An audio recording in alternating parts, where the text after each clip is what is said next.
കണ്ണൂർ പുതിയ ബസ് സ്റ്റാൻഡിൽ ബസ്സുകൾ പുറത്തേക്ക് പോകുന്ന ഭാഗം റിയൽ സിൽക്സിൻ്റെ ഓപ്പോസിറ്റായി ഒരു കൂൾ ബാർ, ഓറിയോ ലാൻഡ്. ഇരിക്കാനുള്ള സ്ഥലമൊന്നുമില്ല, നിന്ന് തന്നെ കഴിക്കണം. എല്ലാത്തരം ഷെയ്ക്കുകളും ജ്യൂസുകളും സാൻഡ്വിച്ചുകളും ഇവിടെ ലഭ്യമാണ്. തിരക്കിൽ ഓർഡർ ചെയ്താൽ കുറച്ച് സമയം കാത്തു നിൽക്കേണ്ടി വരും.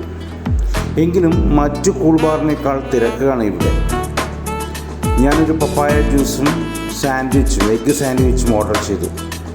സൂപ്പറാണ് കേട്ടോ, ഒന്ന് ടെസ്റ്റ് ചെയ്യാം.